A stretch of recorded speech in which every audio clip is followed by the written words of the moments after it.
The development, okay? Pursuant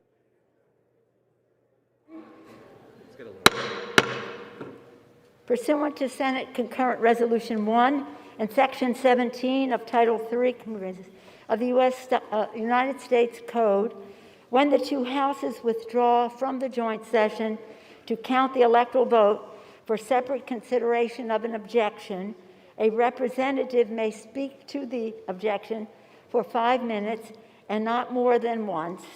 Debate shall not exceed 2 hours, after which the chair will put in the question, shall the objection be agreed to? The clerk will report the objection made in the joint session. Objection to counting the electoral votes of the state of Arizona. We, a member of the House of Representatives and a United States Senator, object to the counting of the electoral votes of the state of Arizona on the ground that they were not, under all of the known circumstances regularly given. Signed, Paul Gosar, Representative, State of Arizona. Ted Cruz, Senator, State of Texas. Thank you. The chair will endeavor to alternate recognition between members seeking support of the objection and members seeking opposition to the objection. The chair recognizes the gentleman from Louisiana, Mr. Scalise, for 5 minutes. Thank you, Madam Speaker. I rise today to object to a number of states that did not follow the constitutional requirement for selecting electors. Madam Speaker, this is something that is clear that our founding fathers debated about as a fundamental decision of how we choose our president. There was a lot of back and forth, if anyone reads the founding documents of our country, about the different versions they went through to ultimately come up with a process where each state has elections, each state has a process for selecting their electors and sending them to Washington. And Madam Speaker, in a number of those states, that constitutional process was not followed, and that's why we're here to object. If you look at what the requirement says, nowhere in Article 2, Section 1 does it give the Secretary of State of a state that ability. Nowhere does it give the governor that ability. Nowhere does it give a court that ability. It exclusively gives that ability to the legislatures. And in fact, in most states, that's the process that was followed. But for those states that this wasn't followed, unfortunately, this is not new. We've seen over and over again more states where the Democrat Party has gone in and selectively gone around this process. That has to end, Madam Speaker. We have to follow the constitutional process. Even when under recognition.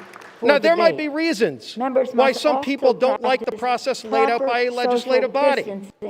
Madam Speaker, I served on one of those legislative bodies when I was in the state legislature for 12 years. I served on the House and Governmental Affairs Committee where we wrote the laws for our state's elections.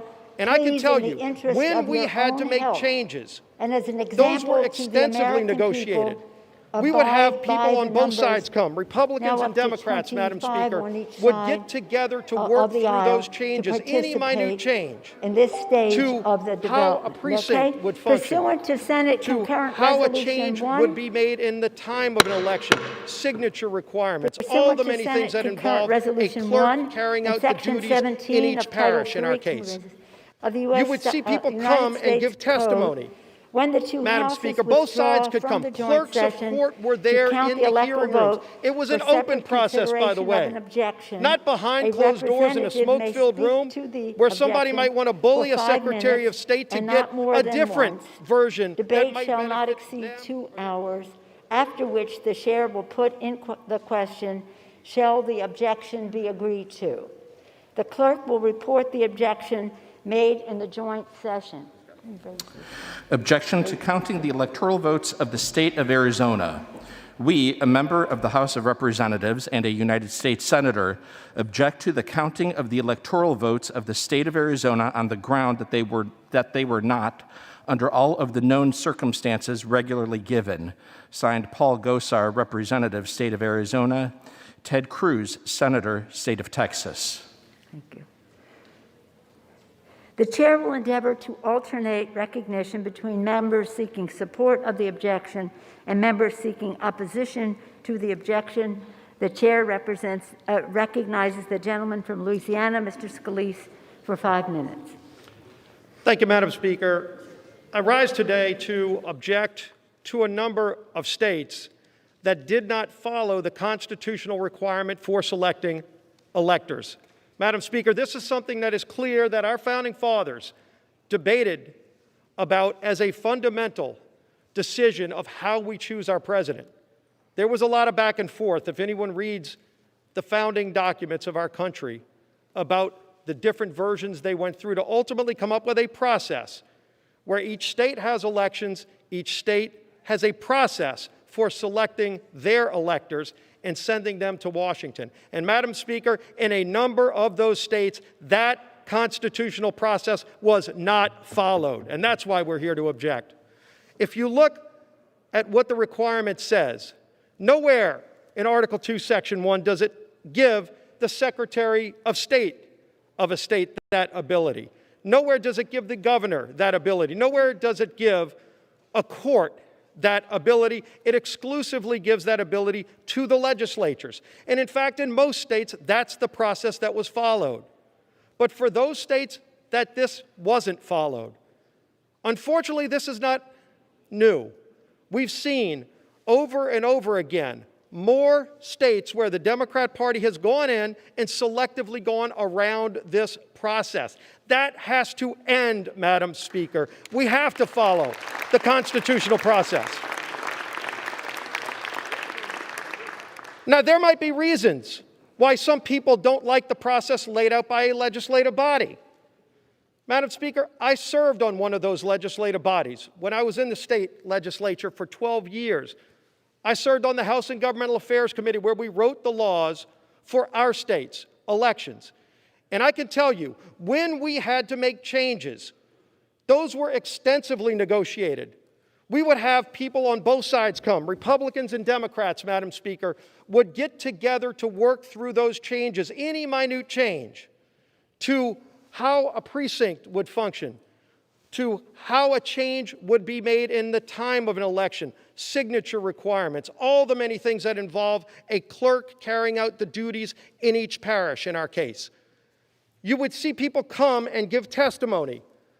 Madam Speaker, both sides could come. Clerks of court were there in the hearing rooms. It was an open process, by the way, not behind closed doors in a smoke-filled room where somebody might want to bully a Secretary of State to get a different version that might benefit them or their party or their candidate. That's not what our founding fathers said is the process. Maybe it's how some people wanted to carry it out, but they laid out that process. And so when we would have to make those changes, they were in public view. They were heavily debated. And then ultimately, those laws were changed in advance of the election so everybody knew what the rules were. People on both sides knew how to play the rules before the game started, not getting somewhere in the process and saying, well, you don't think it's going to benefit you, so you try to go around the Constitution. That's not how our system works. It's gotten out of hand. And so President Trump has called this out. And President Trump has stood up to it. So many of us have stood up to it. And in fact, over 100 of my colleagues, Madam Speaker, asked the Supreme Court to address this problem just a few weeks ago. And unfortunately, the court chose to punt. They didn't answer it one way or the other. They didn't want to get in the middle of this discussion. We don't have that luxury today. We have to discuss this. We have to fix this. In fact, on our first full day of this Congress, many of us brought legislation onto the House floor to start fixing the problems with our elections, to restore integrity to the election process, which has been lost by so many millions of Americans. And we had a vote. Every single Republican voted to reform the process. Every single Democrat voted against it. They don't want to fix this problem. But the Constitution is our guide. And it's time we start following the Constitution. It's time we get back to what our founding fathers said is the process for selecting electors. That's the legislatures. In public view, not behind closed doors, not smoke-filled rooms, not bullying somebody that might give you a better ruling. Let's get back to rule of law and follow the Constitution, Madam Speaker, and I yield back the balance of my time. Gentleman's time has expired. For what purpose does the gentlewoman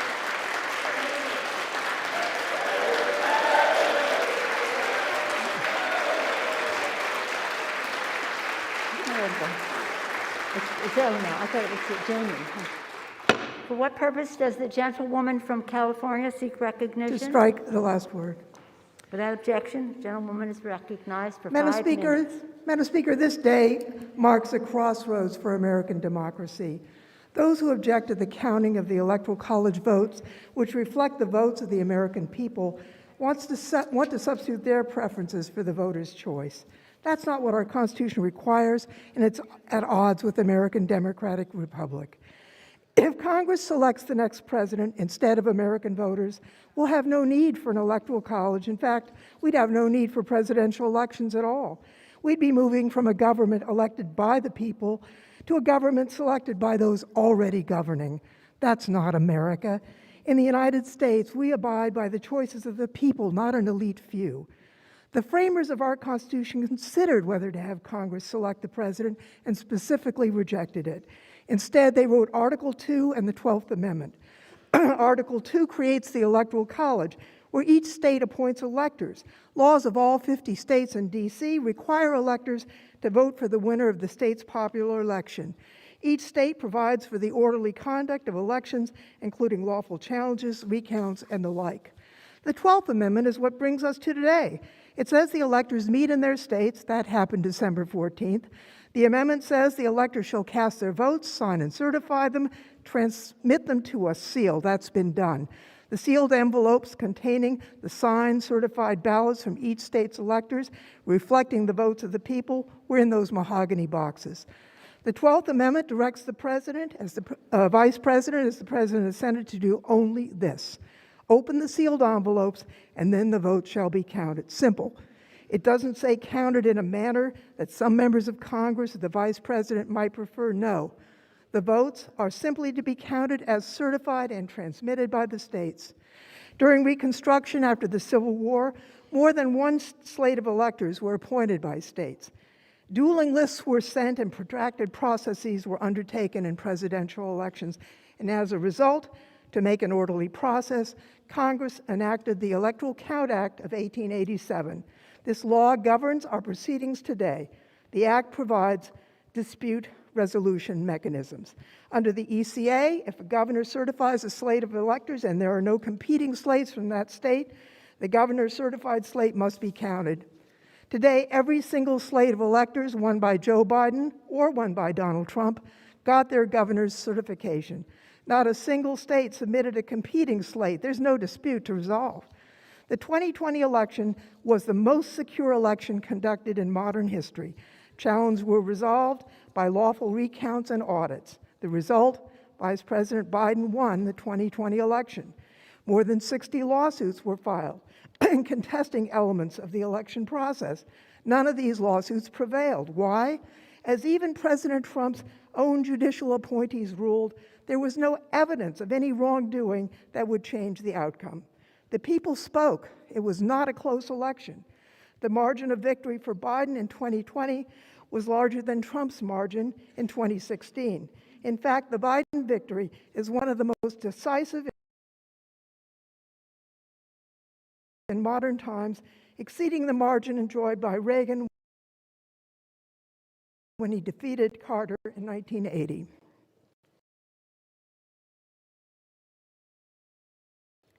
Congress has gathered in joint session to count electoral votes every 4 years since 1789. I understand the disappointment people feel when their candidate for president loses. I've felt the same several times in my voting life.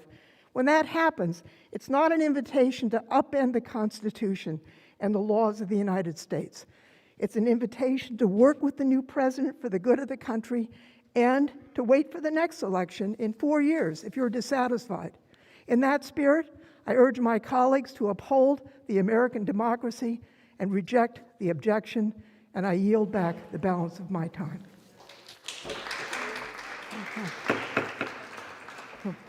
Who is that? For what purpose does the gentleman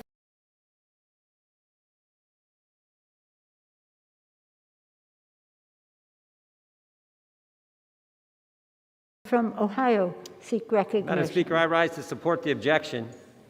Without objection, the gentleman is recognized for 5 minutes. Madam Speaker, Americans instinctively know there was something wrong with this election. During the campaign, Vice President Biden would do an event and he'd get 50 people at the event. President Trump, at just one rally, gets 50,000 people. President Trump increases vote with African Americans, increases vote with Hispanic Americans, won 19 of 20 bellwether counties, won Ohio by 8, Iowa by 8, and Florida by 3. Got 11 million more votes than he did in 2016, and House Republicans won 27 of 27 toss-up races. But somehow, the guy who never left his house wins the election? 80 million Americans, 80 million of our fellow citizens, Republicans and Democrats, have doubts about this election. And 60 million people, 60 million Americans think it was stolen. But Democrats say, no problem, no worries, everything's fine. We asked for an investigation. We asked Chairman Nadler, Chairwoman Maloney for an investigation. They said no. Wouldn't want to investigate something that half the electorate has doubts about. It's just the presidency of the United States. Why? Why not one single investigation? Why not even one single hearing over the last 9 weeks in the United States House of Representatives? Why? Because all the Democrats care about is making sure President Trump isn't president. For 4.5 years, that's all they've cared about. July 31st, 2016, before he was elected the first time, Jim Comey's FBI takes out the insurance policy, opens an investigation on the president based on nothing. May 17th, 2017, Bob Mueller named special counsel. 2 years, they investigate the Russia hoax, 19 lawyers, 40 agents, and $40 million of taxpayer money for nothing. December 18th, 2019, Democrat House members vote to impeach President Trump based on an anonymous whistleblower with no firsthand knowledge who was biased against the president and who worked for Joe Biden. But none of that worked. As hard as they tried, none of that worked. They threw everything they had at him. So what'd they do next? They changed the rules. They changed the election law, and they did it in an unconstitutional fashion. And that's what we're going to show over the next several hours of debate. The Constitution is clear, as Whip Scalise just said. State legislatures, and only state legislatures, set election law. In Arizona, the law says voter registration ends on October 5th. Democrats said, we don't care what the law says. They went to a court, got an Obama-appointed judge to extend it 18 days. No debate, as Steve talked about. No debate, no discussion, he just did it. Pennsylvania, same thing. Pennsylvania law says mail-in ballots have to be in by 8 p.m. Election Day. Democrat Supreme Court said, nope, we're going to extend it. Election Day doesn't end on Tuesday now. They took it to Friday. Extended the election 3 days, not the legislature, partisan Supreme Court. Pennsylvania law says mail-in ballots require signature verification. Democrat Secretary of State said, nope, I'm going to decide by myself that it doesn't, for 2.6 million ballots. Pennsylvania law says mail-in ballots can't be processed until Election Day. Some counties said no. And you can imagine which counties they were. Democrat-run counties said no and allowed ballots to be cured and fixed before Election Day. They did an in-run around the Constitution in every state that Republicans will object to today. Every single one. It was a pattern. It was their template. They did it in Arizona. They did it in Georgia. They did it in Michigan. They did it in Pennsylvania. They did it in Nevada. They did it in Wisconsin. And yet some members say, don't worry about it. We shouldn't do anything. Just let it go. It was just 6 states who violated the Constitution. What if it's 10 states the next time? What if it's 15?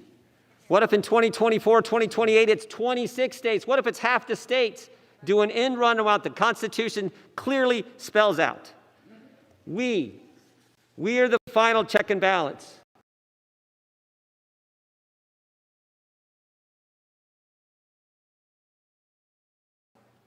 The authority rests with us.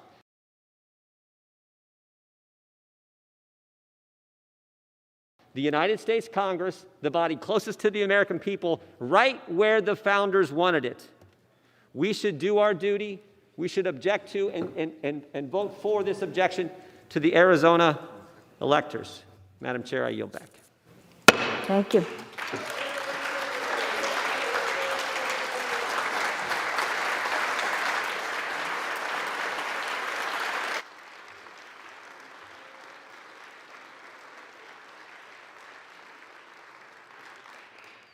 Purpose does the gentleman from California seek recognition?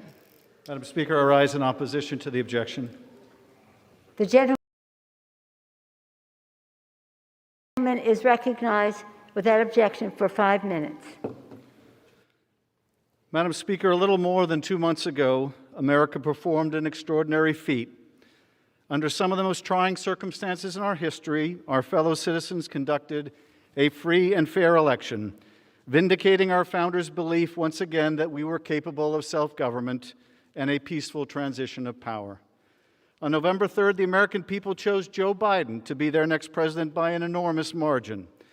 The successful conduct of that election, among the most secure in American history, was not an accident. It was the result of the dedicated work of thousands of volunteers, canvassers, poll workers, electors, and state and local election officials. When the conduct of any state election was challenged, the courts, through judges appointed by Democrats and those appointed by Republicans, heard unsubstantiated claims of fraud, found they had no merit, and said so. But most important, the American people persevered. In the midst of the worst pandemic in a century, America had one of the most impressive elections in a century with historic voter turnout. Our fellow citizens did their civic duty. The question we face today is, will we do ours? That we are here with a substantial number of our members seeking to overturn an election is remarkable, tragic, and all too predictable. For it is the natural result of a locomotive set in motion months ago with a myth. For weeks and weeks before, during, and after our election, a dangerous falsehood was propagated that our election would be marred by massive fraud. Never mind, it was the same election which brought the very men and women to this chamber who would challenge its results. What value has consistency when measured against ambition? A former senator from Georgia, remarking on a contested election over a century ago, said that able men, learned men, distinguished men, great men in the eyes of the nation seemed intent only on accomplishing a party triumph without regard to the consequences to the country. That is human nature. That is, he said, unfortunately, party nature. Was he right?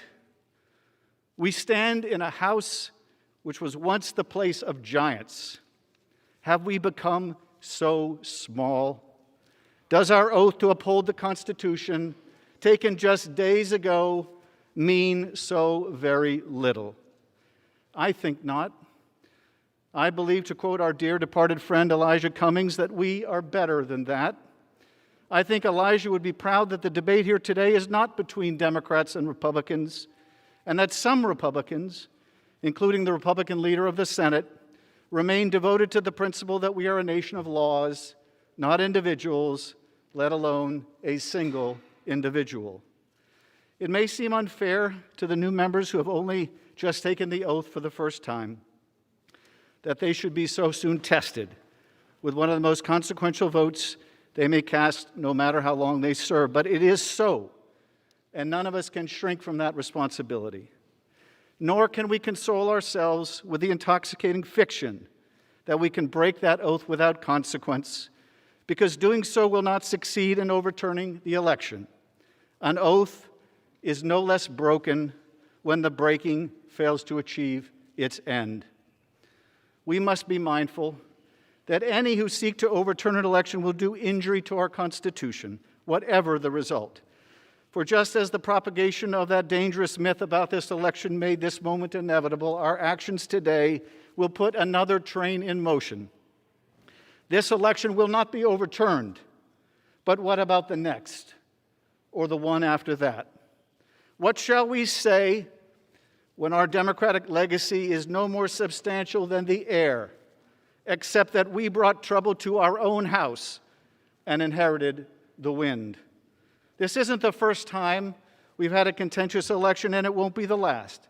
In 1800, John Adams lost a closely contested election to Thomas Jefferson in the first peaceful transition of power from one party to another in our history.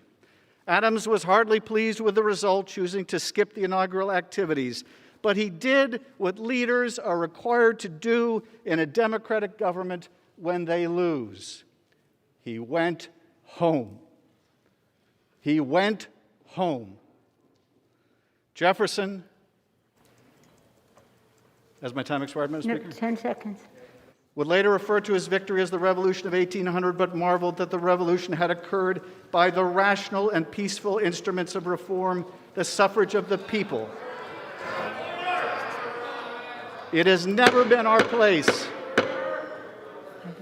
to overturn an election. Thank you. And if we hope to remain a democracy, it never will be. Arizona. For what purpose does the gentleman from Arizona seek recognition? I rise to support the objection. Without objection, the gentleman is recognized for 5 minutes. Thank you, Madam Speaker. I join the objection to counting votes of electors from my home state of Arizona, as well as Georgia, Pennsylvania, Wisconsin, Michigan, and Nevada, because election integrity is the heart of our American constitutional republic. In a representative form of government, we must be able to trust that our elections accurately represent the will of the American voter. This is the appropriate forum anticipated and provided for by our founders to debate whether this election complied with the Constitution that we've all sworn to protect. Every particular of the Constitution is to be protected, including Article 2, Section 1. The debate as to the legitimacy of the 2020 presidential election has been suppressed by the left and its propagandists in the media until today. State legislatures are required to determine the manner in which electors are chosen. Arizona names its electors on the general election ballot and identifies what candidate those electors are required to vote for should that candidate obtain the majority of votes in the general election. As part of the manner for determining electors, Arizona also establishes deadlines for voter registration. The deadline has been in place for 30 years. This year, the voter registration deadline was October 5th. Early voting commenced 2 days later. 5 days before the deadline, a group filed a lawsuit demanding that Arizona election officials not enforce the deadline. The federal district court decided that since other states have a deadline later than Arizona's, and some even allow for registration when voting, that Arizona's new deadline would be a time he chose, not the legislator's timeline. The appellate court effectively overturned the lower court ruling and noted that the Arizona deadline established by the state legislature was sound and appropriate and complied with the Constitution. But the appellate court merely shortened the extension, the bypassing of the deadline to 10 days. The appellate court, without legal justification, also decided that everyone who registered after the legal deadline, but before the deadline created by judicial fiat, could still vote. Note that the Arizona legislature was no longer in control of determining the manner of appointing presidential electors because the court had set a new deadline, even though the appellate court found the legislature's deadline was constitutionally sound. During that window, more than 32,000 voters registered in Maricopa County alone. Here are the copies of those voter registration records. In going around the deadline set by the legislature, the court ignored the Arizona legislature's obligation and right to direct the manner for choosing presidential electors as set forth in Article 2, Section 1. As a consequence of that judicial usurpation, more than 32,000 people were allowed to unlawfully cast ballots in Arizona's presidential election in 2020. The Arizona legislature seeks an independent audit of the election. The governor refuses now to call them into a special session. The Maricopa County Board of Supervisors has refused to comply with legislative subpoenas. In Arizona, the people who control the evidence related to the election have done everything possible to prevent an independent audit directed by the legislature. Arizonans have used the limited amount of records available to investigate the 2020 presidential election. Of a limited sample of 1,000 addresses of voters, they found 539 voters did not live at the addresses on the voter rolls. Here is a stack of 1,000 declaration of affidavits supporting that. I object to the continuing counting the votes of Arizona electors because the federal courts went around the legislatively constructed mechanism for choosing Arizona's presidential electors, allowing tens of thousands of voters to unlawfully cast votes. The court usurped a key component of the Arizona legislature's manner of selecting presidential electors, thus violating Article 2, Section 1. The legislature is being obstructed in its efforts. And what little evidence we have, or little information we have, has produced this kind of evidence which indicates a significant problem with the integrity of the presidential election.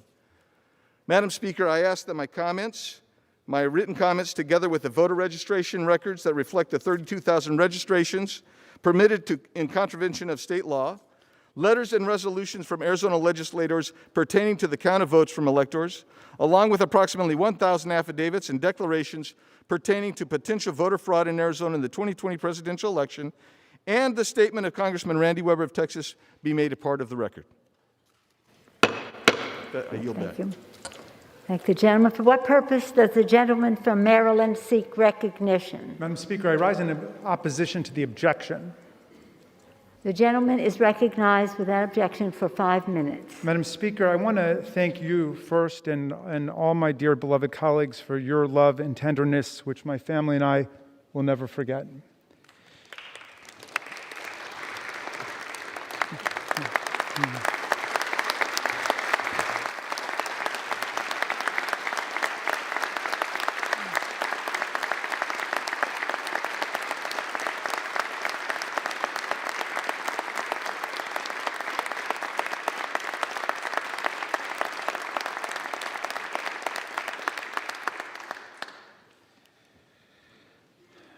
Thank you again.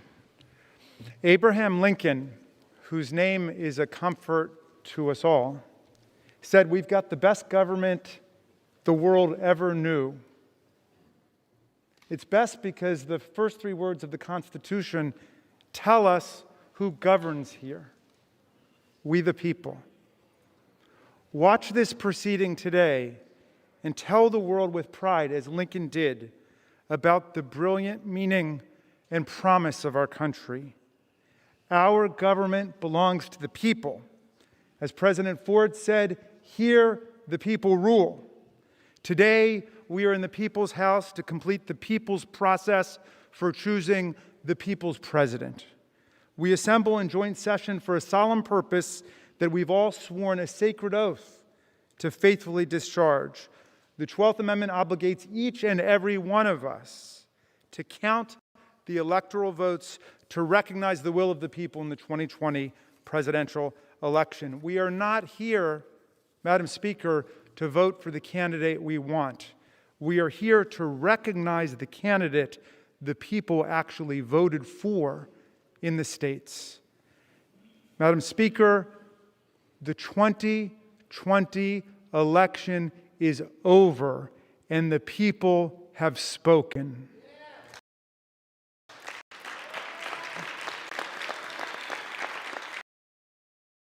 Joe Biden received more than 80 million votes, 7 million more than President Trump, a number larger than any other president has received in U.S. history. This sweeping popular victory translated into an Electoral College victory of 306 to 232, a margin which President Trump pronounced a landslide when he won by those exact same numbers in 2016. So now we count the electoral votes that were just delivered to us in the beautiful mahogany cases brought by those hardworking Senate pages. These mahogany cases contain only the 538 electoral votes that were sent in by the states, not the 159 million ballots that were cast by our constituents. Those were counted 2 months ago by hundreds of thousands of election officials and poll workers across America who risked their health and even their lives in the time of COVID to deliver what our Department of Homeland Security called the most secure election in American history. Many of these officials have endured threats of retribution, violence, and even death just for doing their jobs. Just as the popular vote was for Biden, so was the electoral vote. On December 15th, Senate Majority Leader Mitch McConnell recognized it. The Electoral College has spoken. Senator McConnell said from the Senate floor, "Today I want to congratulate President-elect Joe Biden." Yet we have seen escalating attacks on our election with unfounded claims of fraud and corruption. More than 60 lawsuits have been brought to date seeking to overturn the results. They have failed repeatedly and they have failed spectacularly. Every objection we hear today maligning our states and their officials, both Republican and Democrat, has been litigated, adjudicated, and obliterated in both federal and state court. The president has not just had his day in court, my friends, he has had more than 2 months in court looking for a judge to embrace these arguments. In more than 50 cases, Madam Speaker, at least 88 different judges, including many appointed by the president himself, have meticulously rejected the president's claims of fraud and corruption. Take Georgia U.S. District Judge Stephen Grimberg, named to the bench by President Trump this year. Last year, he rejected Trump's prayer to block certification of Biden's victory in Georgia, saying it has no basis in fact or law. Take U.S. District Judge Brett Ludwig, another Trump nominee who took the bench in September. He dismissed a lawsuit seeking to overturn the results in Wisconsin, calling it extraordinary. A sitting president who did not prevail in his bid for re-election has asked for federal court help in setting aside the popular vote based on issues he plainly could have raised before the vote occurred. He wrote, "This court has allowed plaintiff the chance to make his case, and he has lost on the merits." Trump has asked for the rule of law to be followed, Judge Ludwig observed, and he said definitively, it has been. I've been a constitutional law professor for 30 years, and if I were to test my students on these decisions, it would be the easiest test in the world, because the plaintiffs have lost nearly every case and every issue in the most sweeping terms. That's all they would have to remember. There is no basis in fact or law to justify the unprecedented relief that is being requested of nullifying these elections. We are here to count the votes. Let us do our job. Gentleman's time, okay.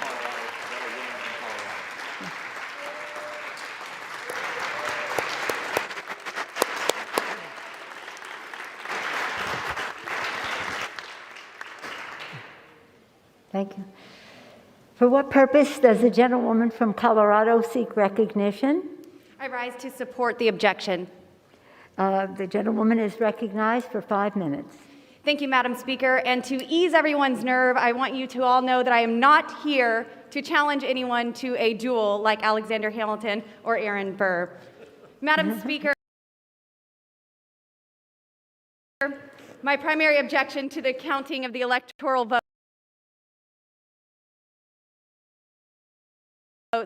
of the state of Arizona is based on the Constitution and the direction of state legislatures through state law as spelled out in the following 2 clauses. Article 2, Section 1, Clause 2 states in part, and I quote, "Each state shall appoint in such manner as the legislature thereof may direct a number of electors."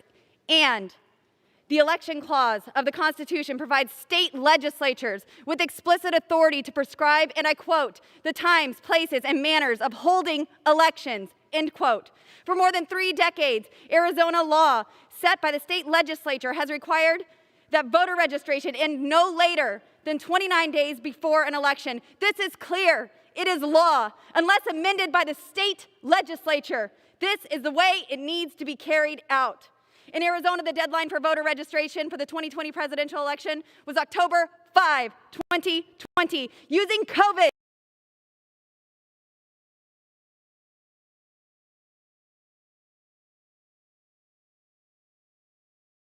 as a reasoning, Democrats filed a lawsuit to extend this deadline by 18 days.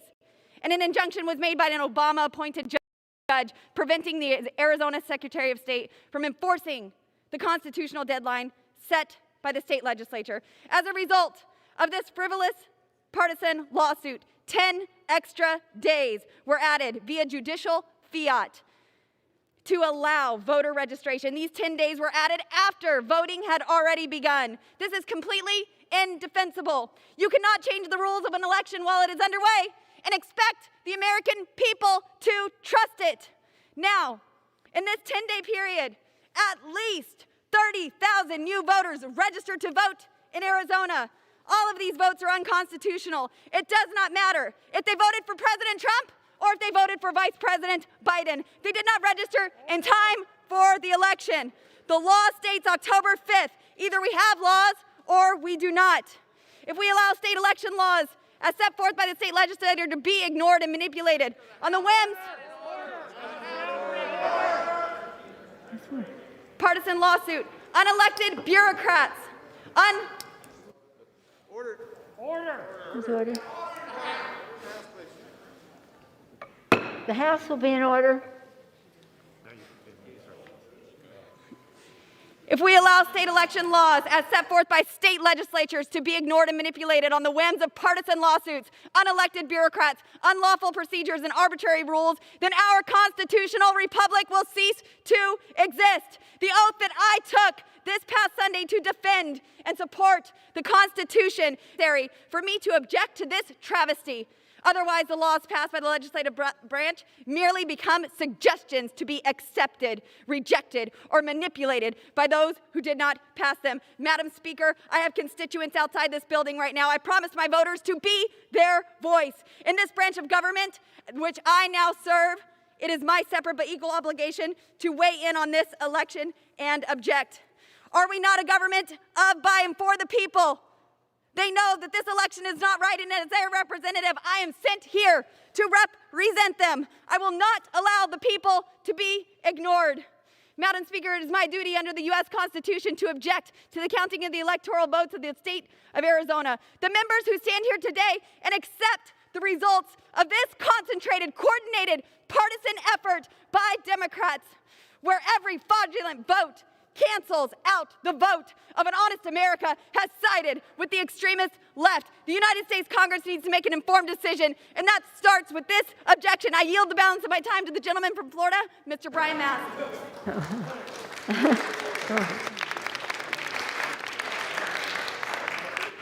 Madam Speaker, I rise as well to support the objection, and I rise with a simple question.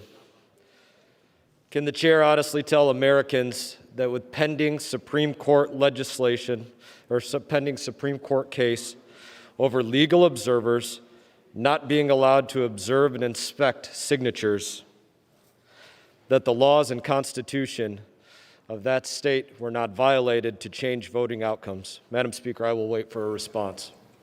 I'm sorry? Gentleman has 25 seconds remaining. Madam Speaker, I will repeat my question. Can you honestly tell Americans that with pending Supreme Court case over legal observers not being able to observe and inspect signatures, that the laws and Constitution of Arizona did not be violated to change voting outcomes? And I will wait for a response. Okay. The gentleman's time has expired.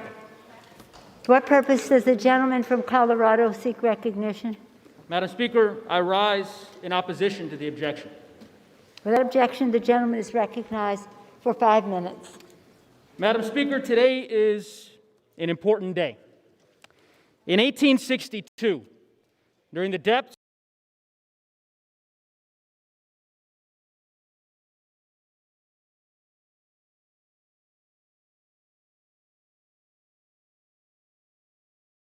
of the Civil War, President Lincoln submitted his annual message to Congress, to this body.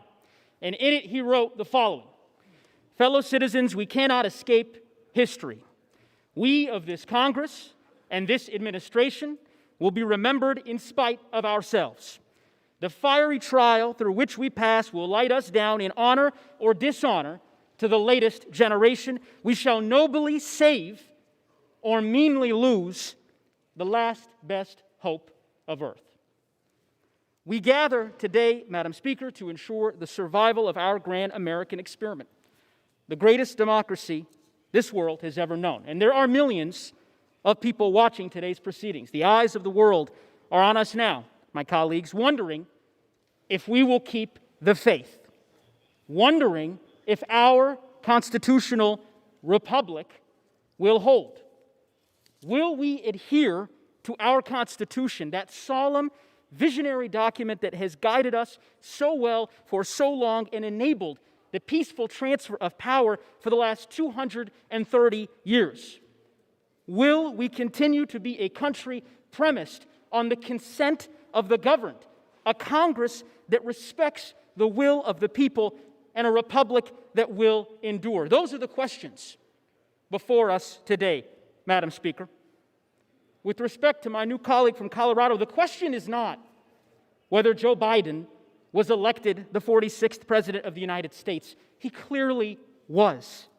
The people of Arizona spoke clearly and resoundingly. They voted in record numbers. And over 81 million Americans selected Joe Biden as the next president. Now, today we hear from some in this chamber, not all, but some of my colleagues on the other side of the aisle, vague claims of fraud.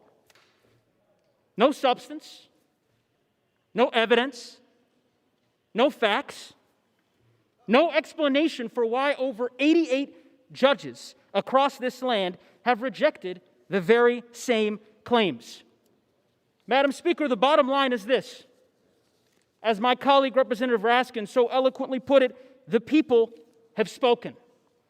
And that is why on December 14th, the Electoral College met to certify the election of a duly elected president, just as they've done for centuries during terrible world wars, recessions, depressions, plagues, and pandemics.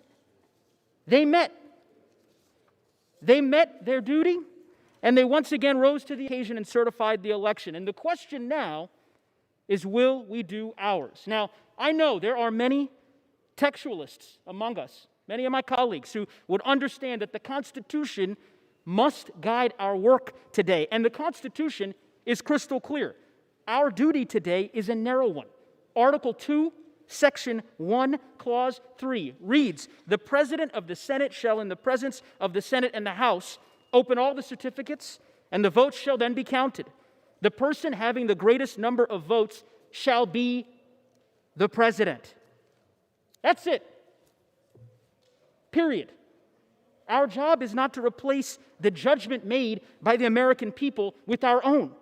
And yet that is precisely what so many of my House and Senate Republican colleagues ask this body to do, to substitute their judgment for the expressed will of the American people. In America, we don't do that. In the United States, we accept the results of free and fair elections.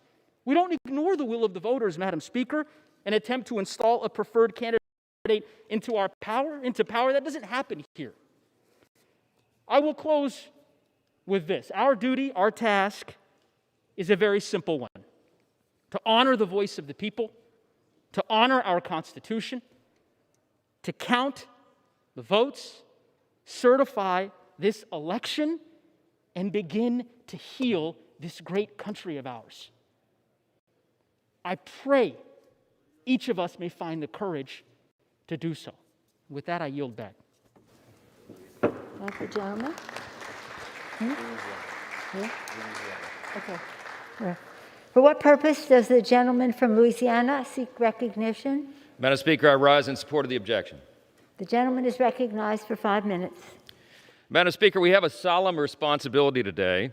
We must vote to sustain objections to states of electors submitted by states that we genuinely believe clearly violated the Constitution in the presidential election of 2020.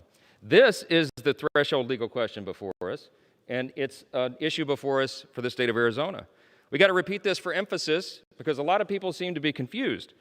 Because judges and not the state legislature changed the rules of the election, Arizona clearly violated the plain language of Article 2, Section 1 of the Constitution in its selection of presidential electors. The framers of our Constitution recognized that elections were susceptible to corruption. We all know that. So how did they fix it? How did they provide for that?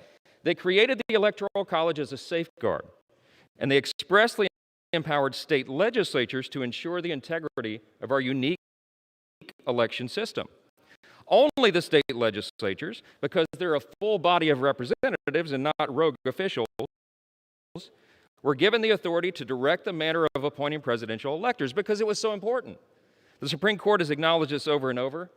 They previously affirmed in Article 2, Section 1, Clause 2, quote, "The appointment of these electors is thus placed absolutely and wholly with the legislatures of the several states. That authority can never be taken away or abdicated." The Arizona legislature did enact detailed rules and procedures that state was determined and was supposed to follow to choose its electors. But in the months preceding the 2020 election, as we've heard, and by the way, 1,000 pages of evidence have just been submitted on the facts on this, those well-established rules and procedures were deliberately changed. They weren't changed by the legislature, friends. They were changed by judges. And those actions taken by the judiciary were not limited to mere interpretations of existing law. No, they were substantive, wholesale changes to those statutes. That's a usurpation of the authority that the legislature had. That usurpation was repeated across the country this year. It's the primary reason. It's one of the reasons why the election of 2020 became riddled with an unprecedented number of serious allegations of fraud and irregularities all over the country. National polls, as has been said, indicate that a huge percentage of Americans now have serious doubts about not just the outcome of this presidential contest, but also the future reliability of our election system itself. Since we are convinced that the election laws in Arizona and some other key states were changed in this unconstitutional manner, we have a responsibility today. The slates of electors produced under those modified laws are thus unconstitutional. They are, quote, not regularly given or lawfully certified as required by the Electoral Count Act, and they're invalid on their face. That's just the conclusion that you have to reach. Given these inescapable facts, we believe we have no choice today but to vote to sustain objections to those slates of electors. Mr. Raskin and others today have cited the 12th Amendment, and they cite Article 2, Section 1, Clause 3. Remember that, Clause 3, and they've asserted that Congress has only one narrow role today. We're just supposed to count the electoral votes that have been submitted. But those advocates have overlooked a critical first principle. Their assertion is only true so long as Congress first is convinced that the electoral votes that are produced by a process that violated the Constitution is there. We got to get through Clause 2 of Article 2, Section 1 before we get to Clause 3 is the point. Look, in our unique system, Congress is positioned as the last bulwark in a presidential election to ensure the Constitution has been followed. Indeed, in just two decades ago, the Supreme Court spoke to this. They plainly acknowledged this important deliberative role of Congress. It was the famous Bush v. Gore litigation that everybody remembers from 2000. In a per curiam opinion, meaning all 9 justices, it was unanimous. They noted strict adherence to the provisions of the Electoral Count Act may, quote, create a safe harbor for a state insofar as congressional consideration of its electoral votes is concerned.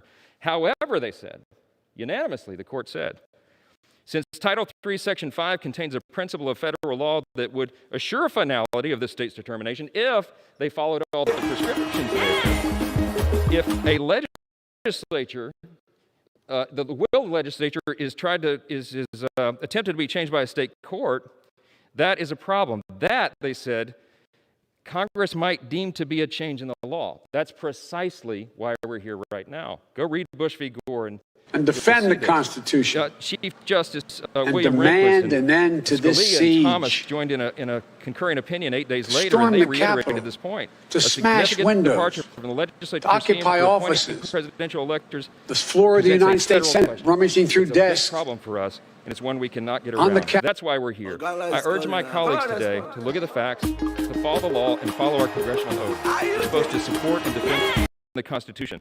That's what we do here today. I urge everyone to do the right thing, and I yield back. Gentleman's time expired. For what purpose does the gentleman from Arizona?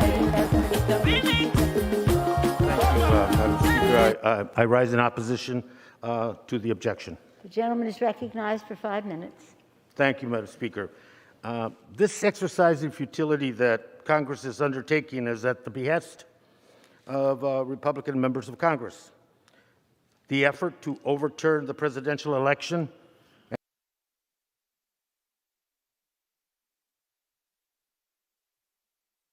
and grant Donald Trump 4 more years is the motivation behind it. And to continue a baseless, conspiracy-fueled threat to our democracy makes no sense, because there is no viable constitutional or legal path to overturn the election that will make So much better than Vice what we've President seen Biden today. and Senator Harris President and Vice President Watching the of scenes the from the United Capitol, States after January 20th. I was reminded as One I certain prepared other outcome of this speeches whole in the past, I process was reminded is of the the weakening words of of our Abraham democracy Lincoln and the in threatening his of our annual democracy. message to Congress, Beginning with whose work Arizona, has Congress today is been being interrupted asked by to chaos. chase down a rabbit hole. Here's what Lincoln said. Baseless, discredited, and judicially discarded fringe conspiracy theories. But for the record, let's talk a little bit about Arizona. Arizona merely lose.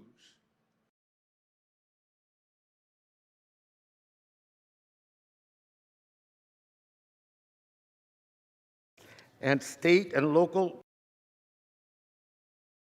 officials did an unbelievable job to ensure that the 220 elections ran smoothly. Mr. Hickman, the Republican chairman of the Maricopa County Party, the largest county in the state of Arizona, said, no matter how you voted, this election was administered with integrity, transparency, and in accordance with state laws. Arizona showed up to the polls in record numbers. More than 3.4 million people voted, increases in every county, and 65% of all eligible voters in Arizona voted in the 2020 election. Arizona's cast their ballots up and down for Republicans and Democrats, and 11 electoral votes were granted to Joe Biden and Kamala Harris based on their victory in Arizona. That's the story. Arizona voted in hundreds of races this year. And in addition to the presidency, these races include 9 members of the state's congressional delegation that are with you. 4 of them, my Republican colleagues. These members have already been seated in the 117th Congress. They do not question the accuracy to select a congressional delegation, yet my 4 Republican colleagues question. Must step up.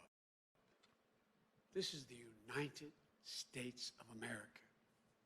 The presidential election.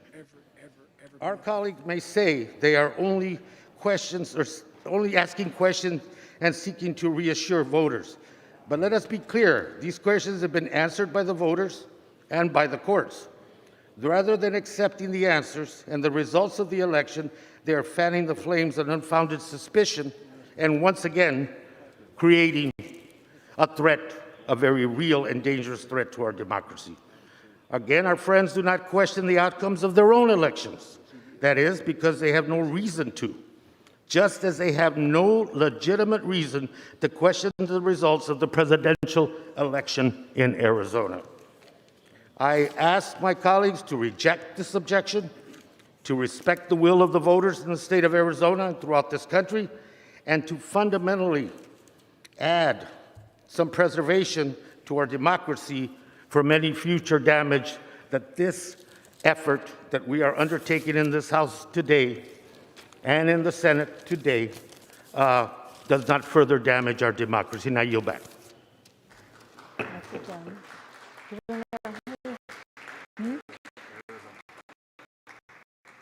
For what purpose does the gentleman from Arizona seek recognition? Madam Speaker, I rise in support of my objection. The gentleman is recognized for 5 minutes.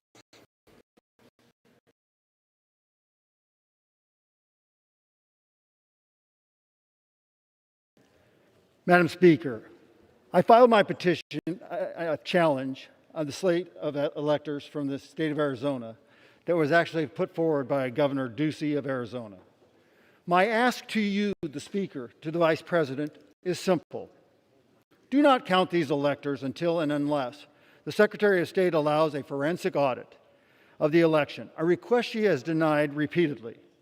We have been told over and over that even though this was a public election, using public money on public machines, utilizing public employees, the public today has no ability to simply double-check the veracity of these results.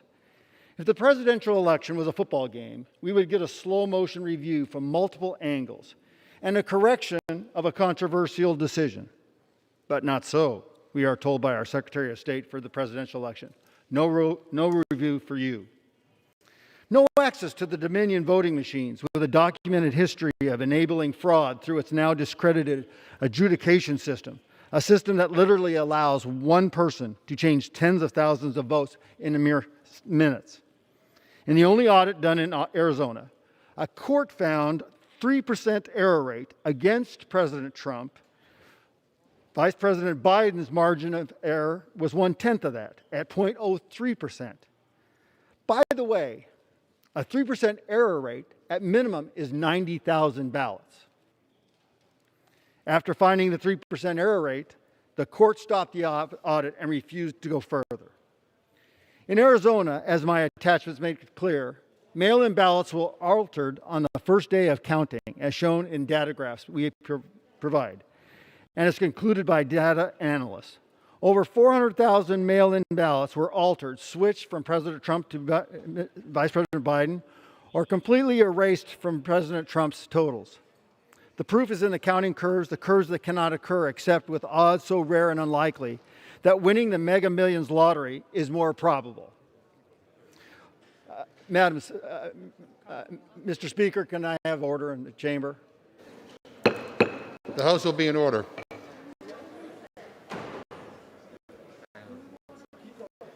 The House will be in order. Okay.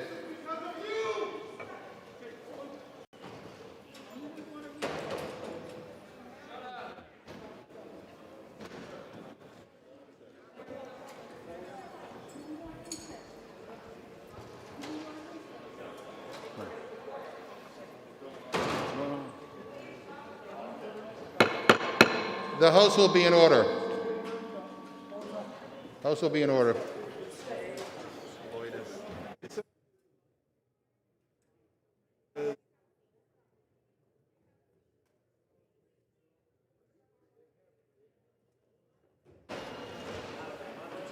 Members will take their seats. The House will be in order.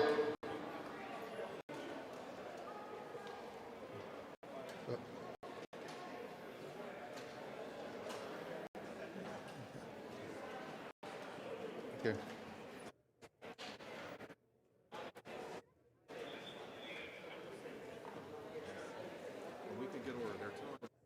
Okay.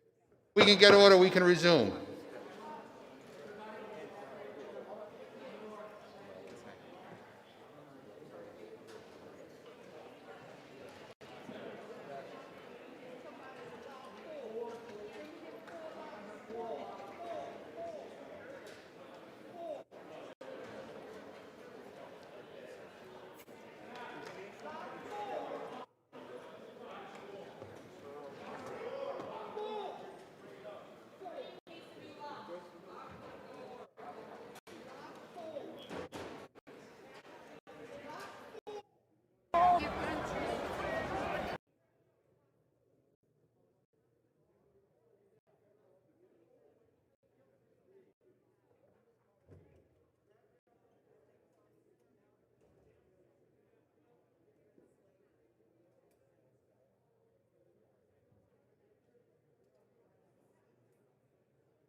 Without objection, the Chair declares the House in recess pursuant to Clause 12B of Rule 1.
And it does look like